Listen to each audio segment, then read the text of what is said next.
Welcome to Everyday Infertility. This is your host, Savannah Keys. Today I am accompanied by my husband, Drake Keys.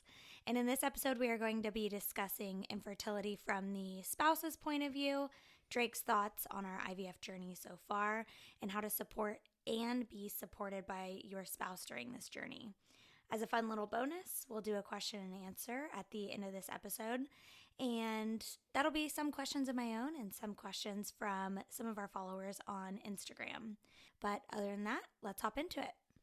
Okay, welcome to the podcast, Drake. How's it going? This is a little interesting, recording a podcast with your spouse. I'll say this is a first. This is a first for both of us. So to kick off, I want to talk a little bit about infertility from the spouse's point of view. In episode 2, I covered a little bit about my background in terms of my infertility journey. I really started with how we originally decided when and how we were going to try for a baby, and then what led us to eventually finding out that we were 1 in 8 and we were going to have to go through IVF. Prior to us finding all of those things out, Drake, what were your thoughts leading up to that point? Yeah, so from the beginning, I honestly didn't think anything of us being behind per se. I wasn't really on a timeline. You hear stories of people that have kids immediately, some people that, it takes longer. So honestly, just kind of naive to, what was going on. Yeah. Once, and I shared this in the podcast, but around the year mark after we had got my thyroid figured out, that's when we went and started meeting with the OB and a few other individuals who had suggested some testing. Now, I went through quite a bit of testing, and we'll talk about the HSG here in a second. But I know part of the testing that you did was a sperm analysis. Tell me a little bit about that. Well, very awkward. They threw me in a room with a television and magazines, and there was an old couch with, I think if I remember, there was like plastic. Oh my gosh. Yeah. It was a little uncomfortable, but middle of the work day, but we made it. Yeah. Going into that appointment at this point, all we knew was that we had been trying for about a year and not getting pregnant. Was it in the back of your mind that it could potentially be your sperm causing the issue? Yeah, absolutely. I know that you're healthy, didn't have any, complications that we knew of. Yeah, definitely. Interesting. So once your sperm analysis came back and everything looked, in range, we really moved on to the HSG. And not only was that an extremely traumatic procedure, but the results that followed it were pretty heartbreaking for both of us too. Tell me about that day. Yeah, so going in an appointment, you hope for the best. You don't think you're going to get any bad news. Just going through that experience with seeing you go through pain with the actual procedure and the testing, and then the cherry on top, getting the bad news, it was honestly one of the worst days of my life, just seeing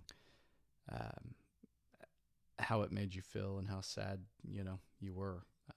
It's pretty devastating. Yeah. I think I almost teared up there. From that point, we went through the HSG. We got the news that my tubes were blocked. And I remember us going home and just Googling options. And we found out that really there were 3 options at that point: surgery, IUI, and IVF. And neither of us knew anything about either of those 3 options. We knew we had an appointment with the OB on Monday. I knew I was going into that appointment hoping for the surgery route. What were you going into that appointment thinking? I just wanted answers. I was kind of thinking the surgery route just because that's what you preferred. And, Yeah. obviously, it's going to be more taxing on you Yeah. throughout this whole thing. So, was just kind of hoping for the surgery route as well. When the OB confirmed on Monday that IVF was our only options, what went through your head at that time? What the heck is IVF? I You and me both. started Googling. I feel like he gave us some really good insight. And I don't know if you remember, but his daughter got pregnant through IVF. Yeah. So the OB, he was very helpful. Yeah. Hopeful, I guess, is a good way to put it as well too. Just knowing that there was hope and high percentage chance for you to get pregnant was pretty awesome. Yeah. So from that point, the following week was really a blur. There was a lot of emotions. I think I cried every day. But then we got to work and we started meeting with different infertility clinics and doctors. I know going into those appointments, I asked the majority of the questions and set up all of that. But give me your point of view of meeting with some of these doctors and clinics. Yeah, so really I didn't know the right questions to ask. I was looking for more of a comfort level. Okay. I wanted someone that was, confident. I think the biggest thing was that cared.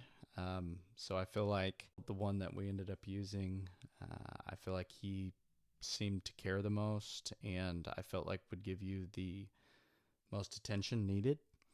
So, knowing that you were going to be taken care of, made me at peace at our decision. When you talk about comfort, what are a few of the things that you found comforting? He was kind of just real and raw. Okay. As far as, we were naive to the whole process. He didn't sugarcoat anything. Which I know you appreciate. Which I appreciate. I'm kind of the person, I'm black and white. There was no gray area. Mm-hmm. So I felt like he was just the most genuine and gave us the most honest answers. So, going deeper into IVF itself, when we were first told we were going to go through IVF, what did you know about IVF at that time? Absolutely. I say absolutely nothing. I've heard of it. I just couldn't put a definition on it. So, not a whole lot. What had you heard of it? And the reason I'm asking is because when we were first going through all of this testing and IVF got mentioned when we were Googling it, I kind of thought of two things.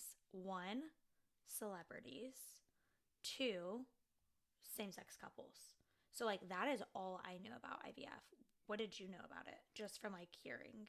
Yeah, so I've seen people post, like friends, post on Facebook or, social media.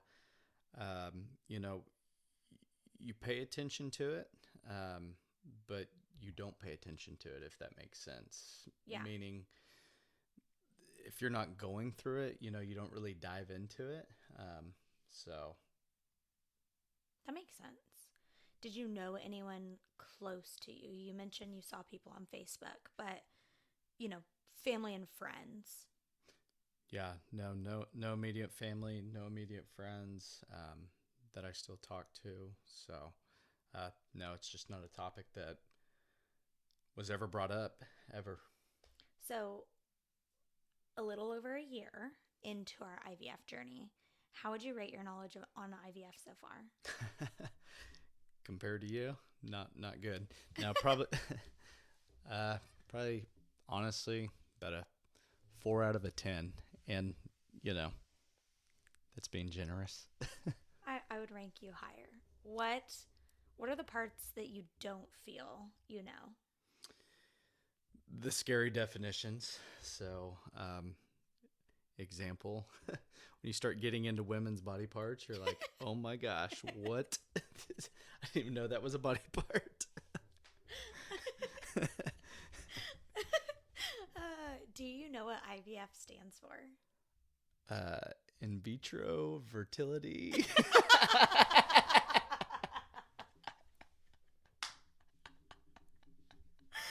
my Delete that. gosh. In vitro fertilization.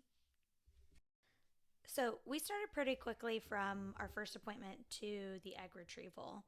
And one of the first big scares that I remember is the medicine and the shots.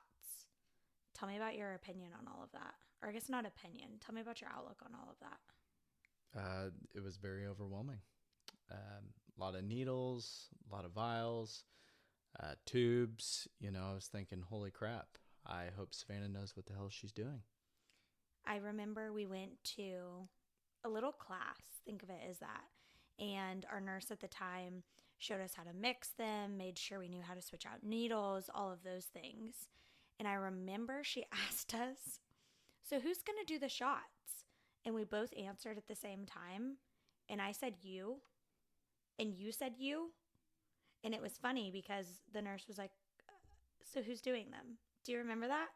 Slightly, yeah. Yeah, that was a surprise because I thought you were going to kind of take charge and do the shots. And you were a little bit scared to do them. Yeah, because I didn't know where the shots were going to be at. Well, and I think for us, and I've been doing IVF for a little over a year. I still can't believe they trust like normal humans to go home and administer shots and like mix medicines and do all of those things. I feel like I should have like a BSN in that. Is that what the degree is for nursing? Like I feel like I should have a nursing degree to give myself shots. Yeah. Do you remember your first shot that you gave me? I do remember the first shot. How did you feel? I was very nervous. So a little funny story is I had done my first couple of shots by myself. And Drake, of course, was right there next to me, like counting down, which we very quickly learned I'm not a countdown person. The countdown actually freaks me out more than giving myself the shot. So I had told Drake after probably about 10 or so shots, I was like, hey, I really want you to learn how to do these in case something happens or, just however long this journey is going to be. I would like you to give some of them.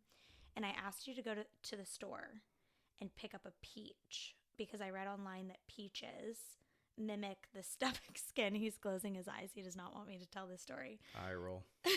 The peaches, no, it was a plum. Pick up a plum because the plum skin is like squishy enough. It mimics a stomach. And do you remember the fruit you came home with? I don't. You You didn't come home with a plum. You came home with a pear. So not only was it like just the complete wrong fruit, like color and everything. So I made him practice on a pear first, which was not the same. We got through it, and you did great on your first shot. So we got through the shots, we got through the medicine, we did our first egg retrieval, and we ended up with 6 genetically tested embryos, 5 boys, 1 girl, and we went into our first transfer. Tell me about your thoughts going into that. Yeah, so in the back of your mind, doing the chromosome testing before, you wonder, because we wanted it to be a surprise. We didn't want them to tell us if it was a boy or a girl. First you wonder, okay, what is the gender? Yeah. That's probably the first thing that came to my mind. Were you hoping one way or the other? No, not really. Just whatever was going to be the healthiest and whatever was going to take. Yeah. So, going into it, you just don't know what to expect. You're nervous, you're excited. I remember, trying to calm your nerves because I know that stress is not good. So anyway, just kind of nervous, I guess, the whole car ride to the treatment center. I feel like we were both pretty naive going into it. Outside of my blocked tubes on paper, we're both super healthy. Your numbers were great. My numbers were great. We had a great success with the egg retrieval. We had, a good amount of embryos. I know I went into it super naive, like, okay, this is going to work. And I don't know if I ever told you this. I mentioned it on the first episode, but I was like basically looking at like cribs and like making an Amazon wish list. Mm-hmm. And I had bought everything for like surprising our friends and family to tell them. So I know I went into it like, this is it. I'm going to be pregnant. What did you go into it thinking? Yeah, I was kind of the same mindset of you. You know, we're healthy. We feel good about everything. Everything's going to work out. So really, there wasn't a doubt in my mind that it wasn't not going to work. When we got the beta results that it was negative, how did you feel? I was disappointed. Um, you know, I think more so seeing how it made you feel, made me sad. Um, you were pretty devastated. So, Yeah. you know, I, after all this time, this effort, everything else that but you have put into it, it was, pretty disappointing. So, I wasn't really focused on me whenever I got the bad news, because, for the most part, I'm a pretty positive person, that have the mindset that everything happens for a reason. It's all going to work out. But, you seeing how emotional it made you feel, which, Mm-hmm. is definitely okay. I was more focused on, being there for you. I think that was the first time that I've ever, felt depression. Yeah, you told me you were depressed, and that's the last thing you ever want to hear from someone you love is them being saying they're depressed, because you're like, part of it is like, am I not doing enough? um Yeah. I think so in that moment, it had nothing to do with where we were at in our marriage or anything else going on in my life. It was that I was so dead set on one thing. I mean, we're both very similar in our work ethic and life that if we want something, we go after it and we get it. And to want something so much, and no matter what I was doing all of the right things. I was eating the perfect diet. I was like taking every supplement under the sun. I was doing acupuncture. I was doing everything to increase our chances. And so when it didn't work, really a lot of the depression came from I felt like I failed myself. I felt like I failed this embryo that had a gender. I felt like I failed you. I felt like I failed our family. One thing that weighed on my shoulders is what is everyone going to think? Like, Drake's married to someone who can't give him a baby.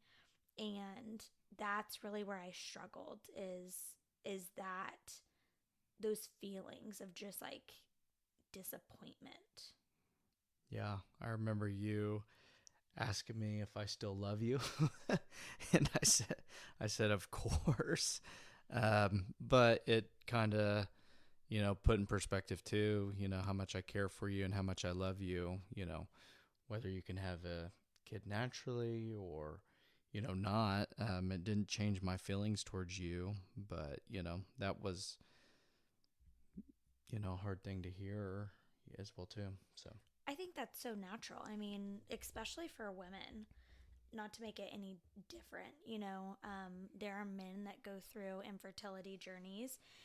I guess let me put it this way: as a spouse who has discussed with their spouse that they want to get pregnant and have children and start a family. When you are told you're not able to naturally conceive, whatever the diagnosis is, it feels like a failure. And I know I personally for the longest time felt like a failure. And my reason in asking you is, if I can't give you a child, like, do you still love me? Absolutely. That's so sweet. I'm not going to cry. You mentioned in conversations before that after the first transfer failed, that was an embryo. It had a gender. What are your thoughts on that? Did knowing, we didn't know the gender, but did knowing that the embryo had a gender hurt anymore? I know for me it did. Yeah. So, having the results that it was 5 boys and 1 girl, I'm not hoping for boys or I'm not hoping for a girl, again, just whatever's healthy, in the back of your mind, you're like, was that the girl? Yeah. It's, Oh, yeah. or, what if it did take, what would their life be? Like, what would they be like? So, that did cross my mind. For sure. Once the first transfer failed, we fairly quickly, within like 3 months, geared up for transfer number 2. Did you have a different mindset going into that? Yeah. So I think I was a little more, I think I was even more positive and ready, more so than even the first time, just because, walking into it, we knew what to expect. We were doing our research as far as doing the right things, eating right, so all in all, feel like had a great mindset going into it, that everything was going to work out, and that kind of the first time it didn't take, it was a fluke. Yeah, you definitely had a better mindset going into round 2 than I did. Yeah. I had a lot of doubt. Yeah, you did have a lot of doubt. And I don't know, I can't speak on how you feel, but I think you mentioned you were kind of had a wall up that you didn't. Oh, for sure. Yeah, that you didn't want to get hurt again, and I completely understand. So I felt like the second go round, I kind of took on a coach role, as far as, you know, even before walking in, hey, let's say a prayer out in the parking lot, like, hey, it's going to be okay, it's going to be good, just trying to be that positive influence, going in. Yeah, we've spent a lot of time talking about toxic positivity just in our normal life. And I've shared with you, one of the things that is hard for anyone going through infertility is the toxic positivity. The, oh, well, if you just think positive thoughts, it'll take. Or, oh, you know, if you just eat healthy, it'll take. And at the end of the day, you can do all of those things and it doesn't hurt your chances. But I don't think that just because you think positively, it's magically going to work. What is your thoughts on having a positive mindset? Yeah, so I mean, the people that give that advice, I appreciate it. Just because someone's not well versed or well educated on a topic, and them showing support, I don't perceive it any differently, that it's a bad thing. But I know now that IVF does not discriminate, how you feel and how you think. What do you mean by that? So it doesn't discriminate if you're, as far as not being able to take, it doesn't discriminate as far as pregnancy, how healthy you are, mindset, what you eat. You can have all the money in the world to go through 50 rounds and it still couldn't take. Is Mm-hmm. that kind of what you mean? Yeah. Yeah. Yeah, I would agree with you on that. I would. What's the biggest, or what's the best thing? What's been the best thing to come out of this journey for you? I feel like our relationship has grown even stronger than it was before. You know, knowing that we were going to have to go through this journey, I realized I was going to love you no matter what, whether we could conceive naturally or if we were going to have to adopt. I feel like, you know, uh, my role in this whole journey is kind of, I feel like, a role of service. So I feel like when you serve someone, um, it kind of gives you more of a appreciation towards them as well too. So I feel like our relationship being stronger, and it's kind of cool seeing you trying to grow more into your faith. I think that's pretty cool. So I would agree with you. Our relationship, I think, has grown tenfold, and that would be my answer if you ask me what's the best thing that's come out of this journey. I'm in a ton of IVF and infertility type support groups on Facebook, and I see tons and tons and posts of posts on this topic. And I think the biggest thing is having a strong foundation, which I think we went into IVF with a very strong foundation.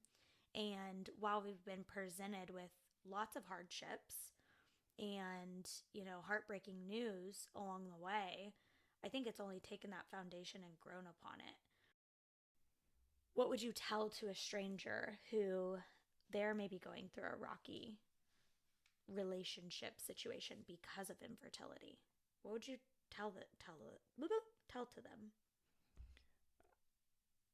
I think first and foremost, if you don't have some type of friendship with your spouse, then this is going to be a tough journey because there's going to be lots of ups and downs. And really, I guess what I would tell someone is, hold hold your significant other's hand tight and hold on, and just know that you know um, for us, I feel like it's made our relationship stronger because it's almost like we both gone through the trenches Oh, for and sure. we're going through this together. And no matter the circumstance, just hold on tight and be there to support them. Just know your role. Like I knew my role really, really quick. Like I was going to be the uh, supportive, positive, person you could lean on. Just because for you, you know, there's a lot more ups and downs. So If we couldn't ever have a baby naturally, you mentioned adoption earlier. If we did turn to fostering or adopting, what are your thoughts on that? yeah, so I'd totally be okay with it. We have good friends that are fostering currently, and just to watch the little one grow and see how they interact, and how happy he is. Um, I wasn't that really wasn't even in the cards until I had a conversation with my dad about it, and he put it in perspective pretty great. He said, think of it this way. You have the opportunity to give this child a beautiful life that they weren't presented with before. For sure. um, so that really hit home. And my mom was adopted. And I think oftentimes, at least I know, I get so caught up in our IVF journey. And it's okay to think long term of like after X amount of transfers or after X amount of dollars, if this doesn't work for us, what's kind of our plan B? Um, in the beginning, people would ask me, like, if it doesn't work, would you adopt? Would you do this? Would you do that? And I knew they were coming from a loving place, but I was just so set on like, this is how it's going to work for me. And one thing we've learned very quickly is that you have zero control in this process. So if we had to go for the fostering or adoption route, I would be okay with that. I think I agree with what your dad said. You mentioned we have friends that have done this. I mentioned my mom was adopted. I think no matter how a baby comes into your life, you're going to love them no matter what. They don't have to come from you to have that love. At least I don't think so.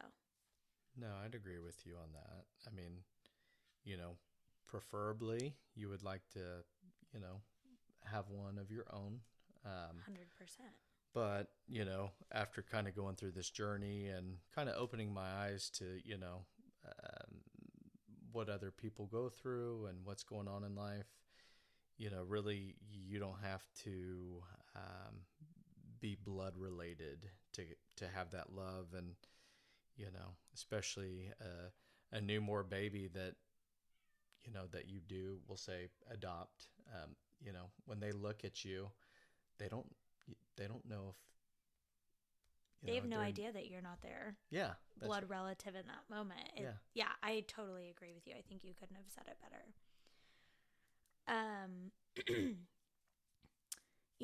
A lot of people going through the IVF journey, and I know I was one of them, really, for our first round. I would dwell on this topic, and I would say, like, oh, I can't plan that trip because if I'm doing a transfer at that time, or if I'm doing this, or if we've done a transfer and it's taken, or, I would play all of these scenarios, and I was really living my life on the sidelines. I know this is a common theme for a lot of couples going through infertility and IVF. We have really went into the last half of IVF saying we're not going to put our life on hold. Tell me a little bit about that from your point of view. Yeah, so, we haven't really put any of our plans or what we do or who we are on the back burner. We still go to concerts. We still hang out with friends. We still go and do stuff. Me personally, I don't want to live a life in idle. I want to make the most out of life. That's just kind of, life is so precious. But if you were to get that, I like to plan where we have future events or where we can look forward to the future. And it not just be about IVF. I totally agree. I think you have multiple things to look forward to. For example, we are potentially planning a trip in, early next year with some of our friends. In the first couple times of talking about it, I was like, it's a lot of money to, commit to a trip, and, where are we going to be? And we don't know. And you know what? Why not plan the trip? And if I'm going through IVF at the time, great. I now have two things to look forward to. If I'm not, it's better than just sitting at home and being like, well, I didn't go on that trip and I'm still in the waiting period. Yeah. And during that time period, you get so obsessed on a subject or a topic. Oh, yeah. That I feel like that'll drive you crazy. So. Absolutely. So moving on to supporting your partner during infertility. But I want to ask you kind of just a fun personal question. What is your love language? Do you know the 5 love languages? No. Words of affirmation, acts of service, gifts, quality time, physical touch. And I'm going to make it a 2-parter. How do you receive love and how do you give love? I would say words of affirmation. Is your receive or give? That's your receive. That's my receive. Yeah, you're a big words guy. Yeah. How do you give? You're a touch. I'm a toucher. I am a little too playful sometimes. So, uh, yeah, yeah, Drake will like smother me and it's so touch. fun. And what's funny is my receive is not touch. Acts of service. It is totally acts of service. Yeah. Like if I come home from a long day at work and Drake has done the dishes, put up laundry, picked up, anything like that, to me, that is the equivalent of like buying flowers every day for the rest of my life. But I give in quality time. That's like really my give, right? Yeah, absolutely. Okay, fun. Okay, cool. I always think the five love languages are so interesting because you're married to someone for so long. Like we're going on 5 years.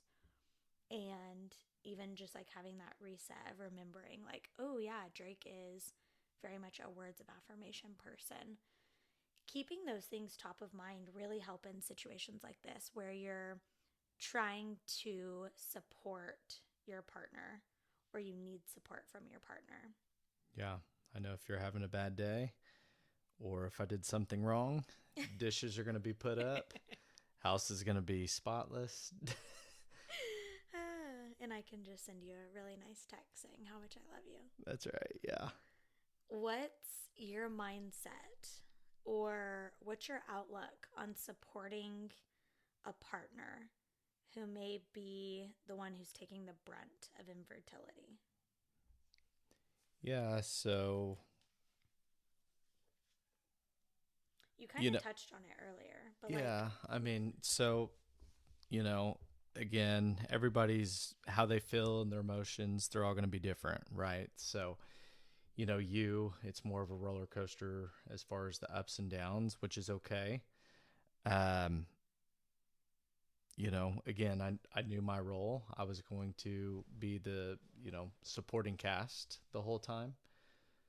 So, and by supporting cast, your feelings don't mean any less than mine. no, no, not at all. It's just, I kind of have a different, I wouldn't say mindset, but, you know, I'm more, everything happens for a reason. It is what it is. That doesn't mean I don't care. It's just I can only control what I can control. And not saying that's not how you think, but I know you're the type of person, at first, you're going to not fly off the handle, but be a Let's be little, honest. okay, fly off the handle.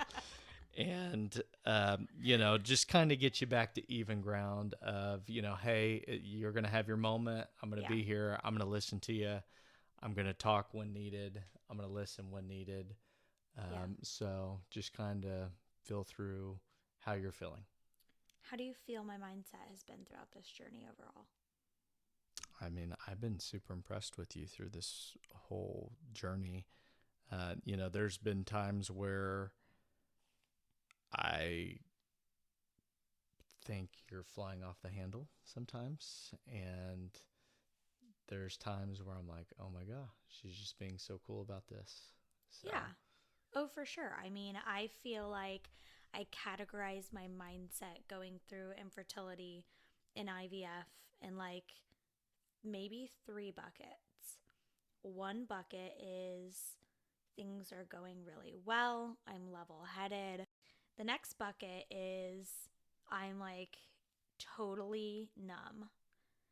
Like, I need to keep the thoughts on the back burner because then I'm going to go in either bucket of optimism and excitement, or the third bucket is just absolutely like glass filled to the tip with wine, eating gluten, which I am gluten free, sitting in the bathtub, screaming, crying.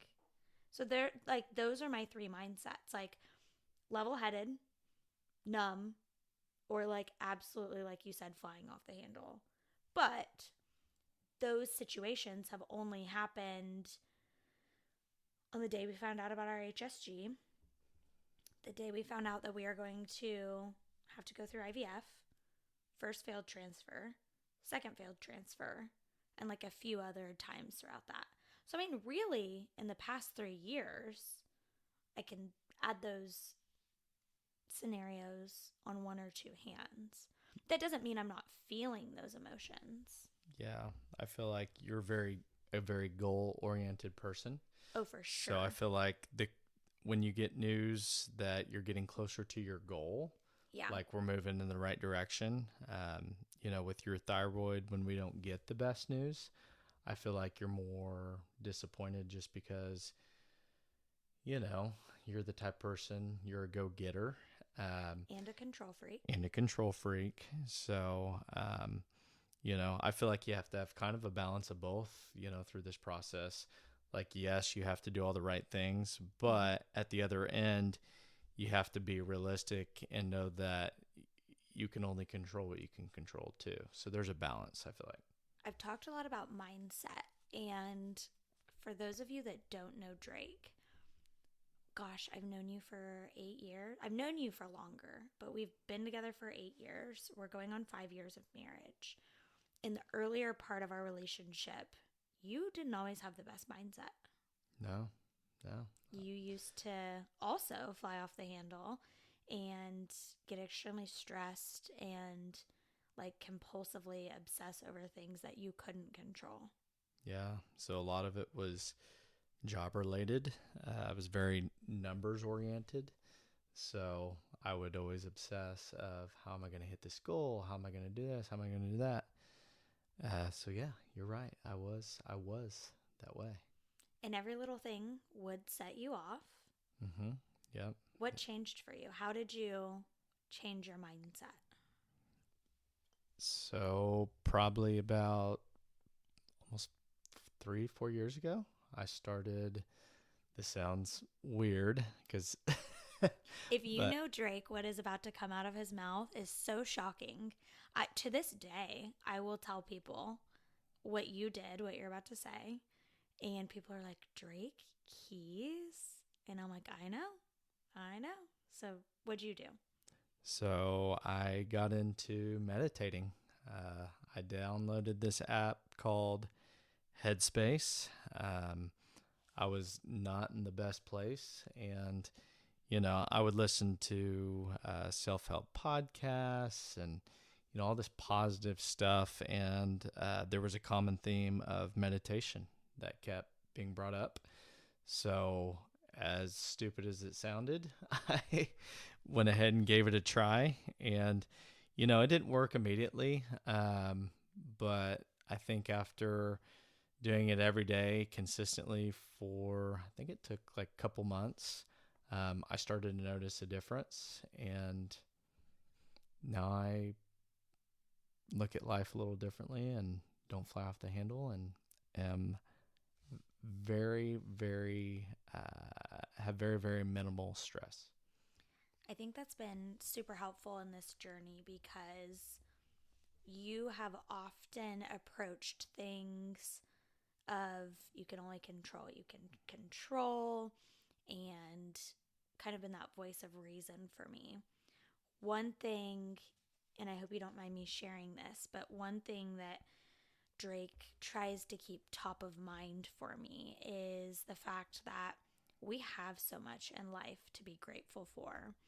And, this conversation comes a couple times a year, and it's always different things to be grateful for. Like, Savannah, be grateful for your health, be grateful for your job, be grateful for whatever it is at the time, or multiple things. And you always remind me that there's someone in the world or multiple people in the world that would trade for our lives in a heartbeat. And sometimes when I'm in a bad mindset, I'm like, well, fuck it. Like, yes, you're right. And I'm not being ungrateful for what I have, but I want a baby so bad. Like, I would trade all of that right now. What's your response to that? I would say that, we're all going through something in life. But you don't let me live in that mindset. Like, you don't let me live in that bad mindset, and for that I'm always appreciative of. So as we talk about spouses supporting the other spouse that's, maybe going through the brunt of the infertility, I think that is such a big piece, as having what you referred to earlier as like that coach, or in the sales world, we call them like your champion. Like having that person in your corner who's constantly pushing you and reminding you to be positive, and that there's always something to look forward to. One thing that I always think in the infertility world is you can be super grateful for everything that you have in life, and you could still long for that one thing you don't have. But what I've been super thankful for is that you force me to, or I guess you don't let me live in that bad mindset. You're like, okay, you have admitted you're grateful for these things in your life. You're upset about this. Take a day, but we're not going to dwell on it. Yeah, I mean, it doesn't do us any good, right? I mean, it's okay to have your moments, but I like to put in perspective what we do have, and it makes everything better. One thing I want to talk about in terms of mindset and supporting your partner is pregnancy announcements. And that's going to be a whole episode in its own. But one thing that you shared with me last year, and I don't even know if you remember this, but a pregnancy announcement had came out. And, I feel like I take most pregnancy announcements pretty well, but this one really hit home. And I was just like, why not me? This is so unfair. Like, talking about mindsets, I was having a bad mindset. And you had said something that just really resonated with me. You said, God didn't give them our baby, God gave them their baby. There's not like a limited number of babies. And it's not like by them getting pregnant, that's one less chance for you. Do you remember that? Yeah, somewhat. Yeah. I just, whenever our time is our time, I feel like It'll happen. Yeah, it'll happen. Last topic I want to talk about is how to be supported during infertility from your point of view. So I always try and keep top of mind that infertility is not just something that I am going through, but something that we're both going through. And while we're quite literally on the same journey, our feelings and our individual journeys look very different. How do you feel that I support you during this journey? So for me, I'm I I care. I just don't worry, if that makes sense. Okay. Just knowing that you're putting all this time and effort and keeping me up to date, more or less. I would say that shows me that you care. Okay. So I would say that's probably my answer, is just you keeping me up to date and knowing that you're doing all the right things. So kind of giving you the details. So for example, if I had an appointment today and I called you after and I'm like, "Hey, I had an appointment. Here's everything that happened. Here's next steps. Like, do you have questions?" That's how you feel supported. Yes. Is it because you feel I'm like including you?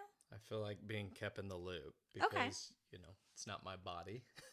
Yeah. So, but I do like to know what's going on, and I feel like you do a great job of updating me every single time in every single appointment.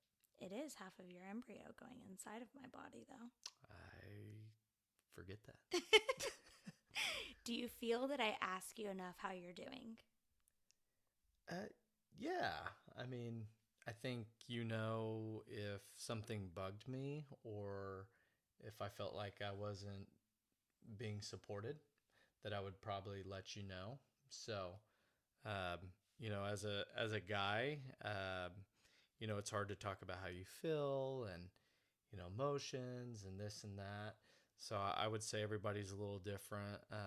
But for me, I think again, just being kept in the loop is great. That's fair. Um, can I support you differently? Or is there anything I can do to help you feel that you can share your emotions? I mean, honestly, no. I Okay. think you do a great job. Um, we've talked about this outside of the podcast, but you've mentioned before that you feel it's nice to have friends and family ask you how you're feeling and how you're doing. Yeah, yeah. So, again, as being a guy, that's just, as a guy, you want to talk about sports, you want to talk about this, you want to talk about that. IVF isn't the popular topic, You just guys because aren't sitting around at the bar. we're not sitting at the bar talking about embryos. Uh, but whether a friend does or doesn't bring it up, that's okay. But it is pretty cool when friends ask how things are going, ask questions about it, just because it shows that they do care. And again, friends that don't ask, like, that doesn't bother me one bit either. Just it's a tough topic, and a lot of my friends, we're closer, so I feel like I'd bring up something if it was bothering me as Yeah. well too. But yeah, it's pretty cool to see the support. Even if someone doesn't know anything about it, but they're like, hey, how's everything going? Yeah, I think that's the biggest thing. And I will do an entire episode on how to support a loved one going through any type of infertility. The biggest thing for me, and I agree with you, when people reach out and just shoot me a text or ask me like, "Hey, how are things going?" or what's the latest with, your IVF journey? It's not that they have to ask the perfect question, or it's not that they even have to be well educated on the topic.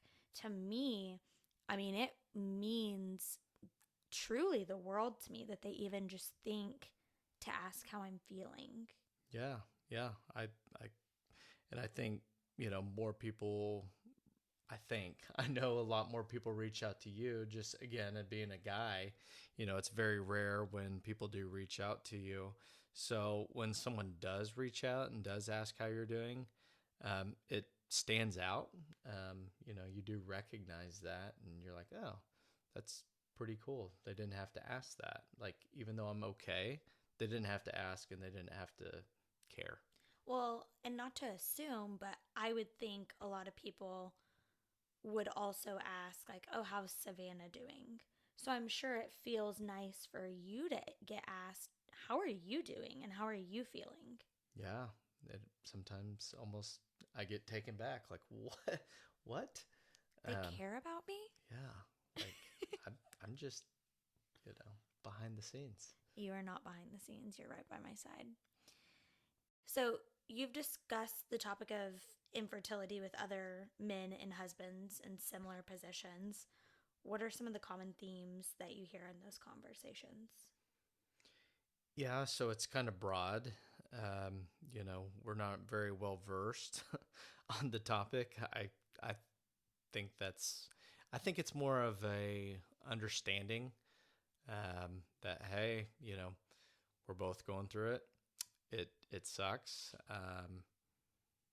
Let me know if you need anything. We're here for each Yeah, other it's type thing. yeah, more of a let me know if you need anything type deal. But just knowing other people are going through it, you know, Makes you feel like is- less alone. yeah. So, before we wrap up, is there anything else that we didn't cover that you want to share with other spouses that may be listening? No, not really. Just if if they need a person to talk to, even if I've never met you, I don't know who you are. Uh, I I'm I feel like a pretty approachable, likable person. You're an open book. I'd love to meet you, talk to you, be there to support you, and be friends. Yeah. Just know that it's a lonely journey. it can be. It can be a lonely journey. We're going to get through it. I feel like everything happens for a reason. There's always light at the end of the tunnel. So. I think that's great. So before we wrap this up, I'm going to ask you some fun, lighthearted questions. And these are lightning questions. So that means you have to answer them like really quickly, like first thing that comes to mind. Okay. Are you ready? I'm nervous. Okay. Question number 1. What is your favorite food? A steak. I like to overpay for my steaks. I have bougie taste buds. Have you had a cheap or free steak that tastes just as good as the bougie ones? Oh, absolutely. But what's the fun in not overpaying for, your food, right? Okay, next question. We have 3 animals. I touched on it in the first episode. We have 2 Australian Shepherds, Tulsa and Benson. And then we just added a little kitten, Finn, to the mix. Who is your favorite and why? Tulsa. Why? He makes life fun and interesting. He keeps you on your toes. Keeps me on my toes, and I think I'm a little biased. He's my firstborn. He is our firstborn. Oh, yeah. I love the other 2 a lot, but I think I would agree with you. yeah, I don't think that surprises anyone, but I'm definitely telling Benson and Finn that they're not your favorite. Okay, third question. What is your favorite thing about me? I think your lightning answer. There's just so much. Oh my gosh, where do I even freaking start? Yeah, right. No, I think the way you love me. I know that sounds cliche, but I know there's zero doubt in the back of my mind that you don't love me. So I think that and you being a hard worker are my favorite qualities. I know that sounds so cliche, but it's so real. Okay, what's your dream vacation? Australia. Why? I don't know. As a kid, I'm like, it's like this foreign land. I just want to go see it, and I want to go explore, and it looks like there's a lot of fun stuff to do over there. Give me your best Australian accent. Hello, mate. God, that was awful. Okay, 5th question. What is your biggest pet peeve in life? People that are mean for no reason. Oh, okay. Last question. If you can sit down with anyone dead or alive, who would it be and why? Probably my 2 grandparents that passed away. Why? Just because they were such a positive influence in my life, and sometimes you take granted for time you spend with people, and just even a conversation with them, I wouldn't trade anything in the world for. Wow, we made it all the way to the end, and I'm crying. That's so sweet. I would agree. I think both of your grandpas were so awesome, and I was so lucky to get to know them. Yeah. So you made it through your first podcast. Do you think you'll ever come back? Oh, God. Depends if you give me more wine or not. Yes, I did have to bait him with a couple glasses of wine, but you did it. I thought you did a great job.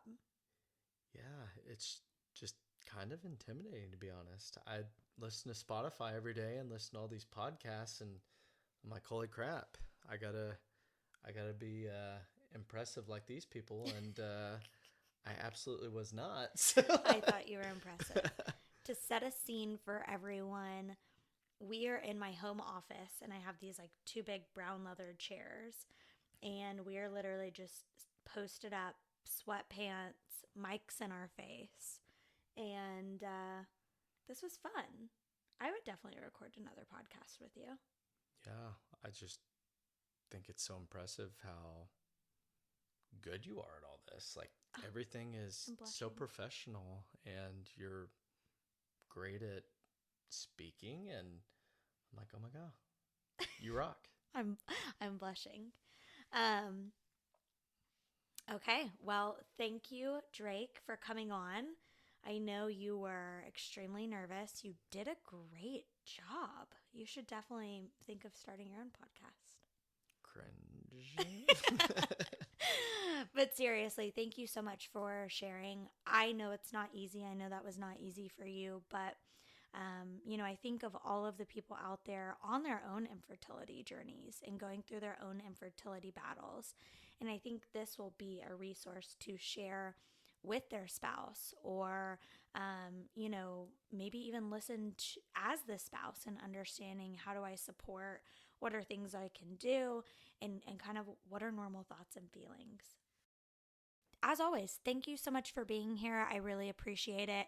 You taking any time out of your day to listen to me ramble on about my fertility journey just really means the world to me.